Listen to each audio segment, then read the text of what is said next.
O que acontece quando bebemos álcool? Quando bebemos bebida alcoólica, o álcool é rapidamente ingerido no estômago e no intestino delgado. 20% de todo o álcool absorvido vai diretamente para a circulação sanguínea. Os outros 86% são encaminhados para o fígado para serem metabolizados. O problema é que o fígado só consegue metabolizar cerca de 10 gramas de álcool a cada hora, o que é um pouco menos que a quantidade de álcool em uma lata de cerveja ou uma taça de vinho.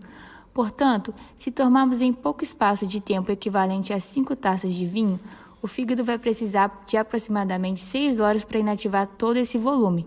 Enquanto o álcool consumido não é metabolizado pelo fígado, ele fica circulando pelo organismo, através da corrente sanguínea.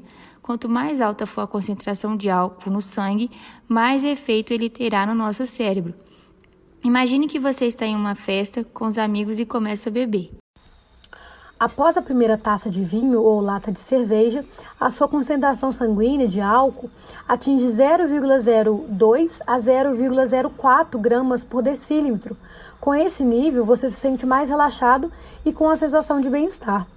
Com tão pouco, o álcool no sangue, não há nenhuma mudança nítida no seu comportamento.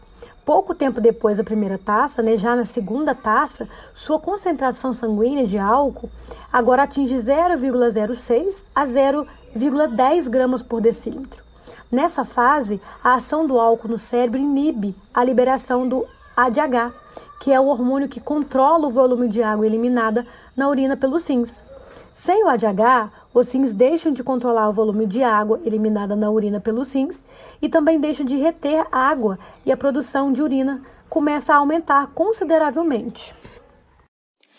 A completa inibição do ADH faz com que você vá ao banheiro urinar toda hora.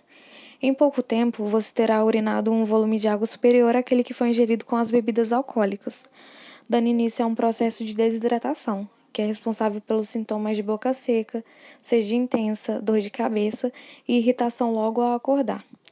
Já na sexta dose, a concentração sanguínea de álcool atinge 0,16 a 0,19 gramas por decílitro. A euforia foi totalmente embora e você começa a ficar triste ou agressivo. A sensação de mal-estar é grande e o enjoo é comum. Os sintomas do álcool vão durar até o fígado conseguir neutralizar grande parte do álcool circulante. Quanto mais você tiver bebido, mais tempo levará para se recuperar totalmente. O dia seguinte é a hora da ressaca. A ressaca é um quadro de mal-estar que surge após um consumo de álcool. Seus principais sintomas são fraqueza, enjoo, dor de cabeça e uma sede intensa. O nosso fígado é uma espécie de estação de tratamento do sangue. Um dos principais papéis é transformar substâncias tóxicas que foram ingeridas em substâncias não tóxicas.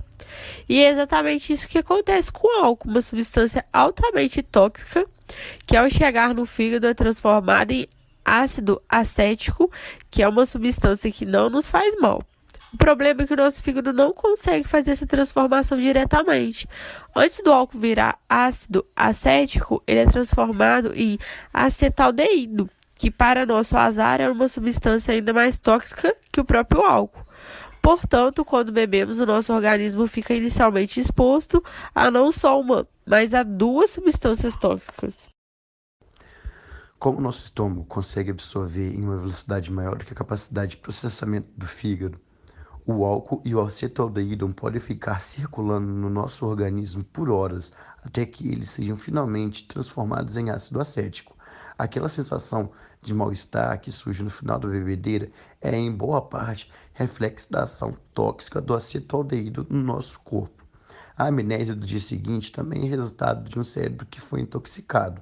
Além disso, tanto o álcool quanto o acetaldeído têm ação sedativa no organismo, ou seja, no nosso sistema nervoso. O problema é que o tipo de sono que eles induzem é um sono de má qualidade, e por isso que nós acordamos tão cansados depois de beber muito. Enquanto o fígado tenta inativar todo aquele álcool que é ingerido, ele deixa de executar funções muito importantes, como a liberação de glicose no sangue no momento de jejum.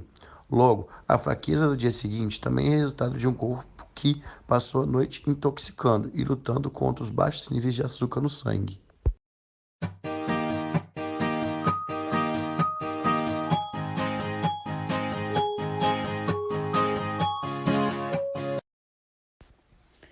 A fumaça do cigarro, com todos os seus venenos, percorre um caminho simples e rápido dentro do organismo. Ao ser respirada, chega aos pulmões, a nicotina passa a circulação sanguínea e passeia pelo corpo inteiro até chegar ao cérebro, onde atinge a sensação de prazer e exerce a ação viciante.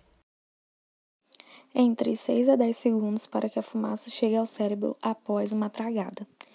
Quem fuma deve se lembrar que as primeiras tragadas que provocam a tosse, reflexo do primeiro efeito de fumaça no organismo. A alta temperatura da fumaça queima as vias aéreas e os pulmões. Além disso, a combustão do cigarro produz partículas de oxigênio que são conhecidos como os radicais livres, que deterioram e oxidam os tecidos. Com o tempo, as pessoas que têm o hábito de fumar começam a se acostumar com a tosse e até se sente mais confortável. O corpo humano é simplesmente incrível, pois ele luta para manter sua integridade. Ele passa a produzir mais muco para revestir o tecido, criando uma barreira protetora contra a agressão da fumaça e dos agentes químicos. Com o tempo, os brônquios perdem os cílios, responsável por eliminar o muco continuamente.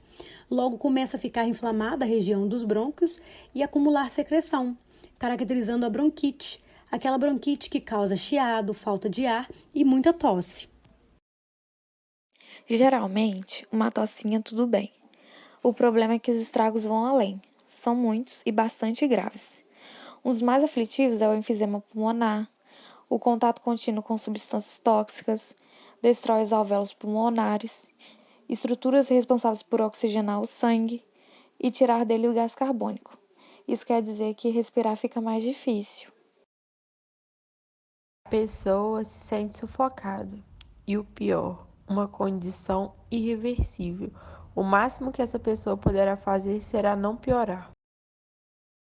Se não parar de fumar imediatamente, um agravamento da doença será incapaz de realizar atividades mínimas como escovar os dentes, por exemplo. No limite, vai precisar andar sempre consumido de oxigênio. O cigarro aumenta a pressão arterial e facilita a formação de coágulos, fazendo com que os fumantes morram 3 vezes mais de doenças cardiovasculares.